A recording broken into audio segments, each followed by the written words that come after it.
Haikal berperan sebagai Sultan Sadir. Saya berperan sebagai Saya Muhammad Danit berperan sebagai Muhammad Iqbal. Pada tanggal 15 Agustus 1945, Kaisar Hirohito memerintahkan penghentian permusuhan terhadap sekutu. Setelah sekutu menjatuhkan bom atom di kota Hiroshima dan Nagasaki pada 14 Agustus 1945, berita tentang gencatan senjata yang dilakukan oleh Jepang ini disiarkan di radio Jepang dari Tokyo.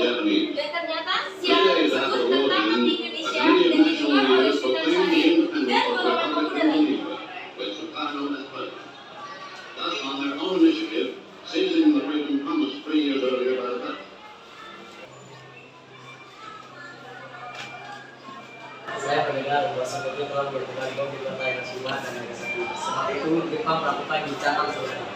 Berarti kita harus segera memproklamasikan kemerdekaan. Benar itu. Jepang sudah tidak ada lagi wewenang di negeri kita. Kita harus memanfaatkan momen ini. Setelah mendengar berita kekalahan Jepang, Chairul Saleh segera merencanakan pertemuan dengan anggota golongan muda lainnya untuk membicarakan masalah proklamasi kemerdekaan. Pertemuan ini dilangsungkan di Jalan Pegangsaan Timur nomor 17 Jakarta pukul 20 waktu Indonesia bagian Barat. Dalam pertemuan itu, Chairul Saleh dan para pemuda sepakat untuk membicarakan hal ini kepada Insinyur Soekarno. Pada pukul 22 waktu Indonesia bagian Barat di kediaman Soekarno, Jalan Pegangsaan Timur nomor 56 Jakarta, terjadilah perdebatan serius antara golongan muda dan golongan tua.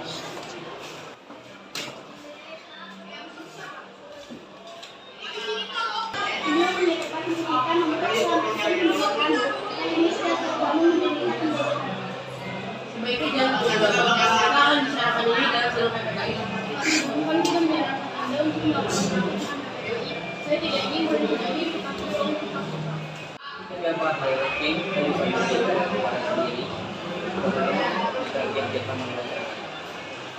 Tapi kita tidak bisa menunggu lama lagi, Bung. Kalau begitu, diberi waktu untuk berunding sebentar.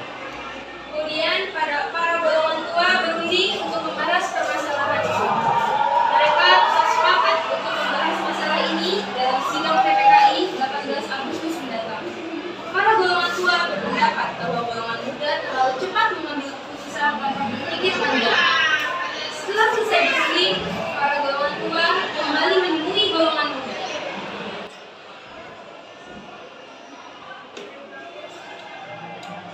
Mengenai proklamasi kemerdekaan, dimaknai pada penyampaian. Dengan berat hati mendengar keputusan tersebut, para pemuda meninggalkan kediaman Soekarno. Namun mereka tidak putus asa. Mereka pun menyusun strategi bagaimana membujuk Soekarno dan Muhammad Hatta untuk memproklamasikan kemerdekaan sesegera mungkin. Akhirnya, mereka memutuskan untuk mengasingkan kedua tokoh itu ke Rengas Dengklok dengan tujuan agar mereka terhindar dari desakan pemuda dan pengaruh Jepang di Jakarta. Pada tanggal 16 Agustus 1945, jam 4 waktu Indonesia bagian Barat, para pemuda itu menjalankan aksinya. Mereka datang ke kediaman Soekarno dan Muhammad Hatta lalu menculik kedua tokoh itu dan membawanya ke Rengas Dengklok. Hilangnya Soekarno dan Muhammad Hatta menimbulkan kepanikan di kalangan para pemimpin di Jakarta. Begitupun dengan Ahmad Subarjo yang baru mengetahui peristiwa itu pada jam 8 waktu Indonesia bagian Barat. Sementara itu, di Rengas Dengklok, para pemuda kembali mengajak Soekarno dan Muhammad Hatta untuk berunding mengenai proklamasi kemerdekaan. Jelaskan mengapa saudara sekalian membawa kami ke sini. Karena keadaan kami bahwa kami ingin kembali membahas masalah proklamasi. Bukan masalah ini pembuatan yang terkait. PPKI itu dibentuk Jepang. Kami ingin merdeka tanpa campuran tanah Jepang. Kita tidak bisa membiarkan rakyat yang menggunakan bawah bermusuh. Setelah melalui perdebatan panjang, akhirnya Soekarno dan Muhammad Hatta setuju untuk melaksanakan proklamasi tanpa bantuan dari pihak Jepang. Kabar itu segera diberitahu kepada Ahmad Subarjo yang baru saja tiba di Rengas Dengklok untuk menjemput kedua tokoh ini. Jadi dapat perkirakan kesalahannya dan tidak bisa para pemuda itu adalah bisa. Baiklah, akan kita lakukan. Tanggal 16 Agustus pukul 23 waktu Indonesia bagian Barat, mereka tiba di Jakarta. Mereka membutuhkan tempat untuk membahas naskah proklamasi untuk mendeklarasikan kemerdekaan Indonesia. Karena itu, mereka memutuskan untuk meminjam rumah perwira Jepang, yaitu Laksamana Maeda. Setelah diberi izin, rumusan teks proklamasi dilakukan di rumah makan Maeda.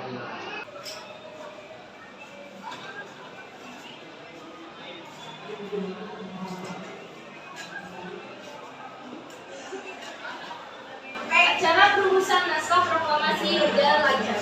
Tidak ditemukan kesulitan untuk menemukan rumusan yang tepat. Namun kemudian timbul persoalan tentang siapa saja yang akan menandatangani naskah proklamasi ini. Karena ini berpakai bangsa Indonesia, bagaimana jika atas nama bangsa Indonesia? Bagaimana juga kita menjadi orang saja yang tidak saling menyampaikan dan menjaga bangsa Indonesia. Soekarno segera memerintahkan Sayuti Nurik untuk mengetik teks proklamasi tersebut. Tolong dikatakan langsung dan jaga kecil. Sayuti Nurik pun segera mengetik teks tersebut. Semua persiapan proklamasi selesai pada pukul 4.00 Indonesia bagian Barat.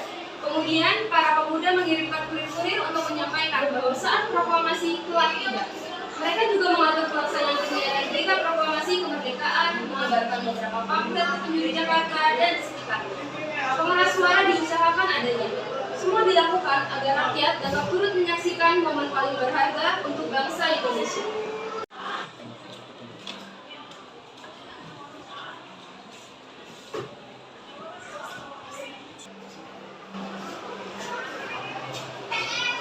Soekarno dan Ibu Fatmawati sampai di kediaman mereka dan berbincang sejenak. Rencananya akan mengadakan upacara bendera dan diiringi dengan lagu Indonesia. Tapi kita belum memiliki bendera. Ini bagaimana? Kalau begitu, ibu saja yang membuat bendera. Kita buat silahkan dulu. Baiklah, kalau seperti itu, kita berikan bendera ini ke sang kamera. Tanggal 17 Agustus 1945, pukul 10 waktu Indonesia bagian Barat, di Jalan Kebangsaan di Samara 26, dilangsungkan proklamasi kemerdekaan Indonesia. Tokoh-tokoh pejuang Indonesia telah hadir di lokasi. Di antaranya yaitu Maramis, Halois Cokroaminoto, Bapak Iskandar Dinata, Ki Hajar Dewantara, dan M. Tamrin. Soekarno pun membacakan pidato pendahuluan sebelum beliau membacakan teks proklamasi. Saudara-saudara sekalian, saya telah meminta saudara hadir di sini untuk menyaksikan peristiwa pengambilan dalam sejarah bangsa kita. Berpuluh-puluh tahun kita bangsa Indonesia telah berjuang untuk merdeka, bahkan telah beratus-ratus tahun lamanya. Gelombang aksi kita tidak putus dalam berjuang untuk memerdekakan negeri ini. Kita jatuh bangun menyusun kekuatan untuk menggapai cita-cita Indonesia bebas dari penjajahan bangsa lain. Semalam, kami, para pemuka rakyat Indonesia dari berbagai penjuru, bergabung untuk memusyawarahkan dan memusyawarahkan itu. Sehingga kesempatan berlaku. Inilah saatnya bagi kita untuk mengobarkan akhir revolusi kemerdekaan Indonesia. Saudara sekalian, dengan ini kami menyatakan kedaulatan kita dulu. Dengarlah proklamasi kami. Proklamasi kami bangsa Indonesia dengan ini menyatakan kemerdekaan Indonesia. Hal-hal yang mengenai pemindahan kekuasaan dan lain-lain diselenggarakan dengan cara saksama dan dalam tempo yang sesingkat-singkatnya. Jakarta, 17 Agustus 1945. Atas nama bangsa Indonesia, Soekarno Hatta. Kemudian dikibarkanlah bendera sang-saka merah putih diiringi lagu Indonesia Raya. Demikianlah peristiwa proklamasi yang memang hanya berlangsung sebentar.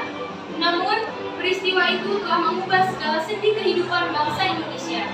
Peristiwa proklamasi kemerdekaan telah menjadi momentum puncak perjuangan bangsa Indonesia. Sekian persembahan drama dari kelompok kami.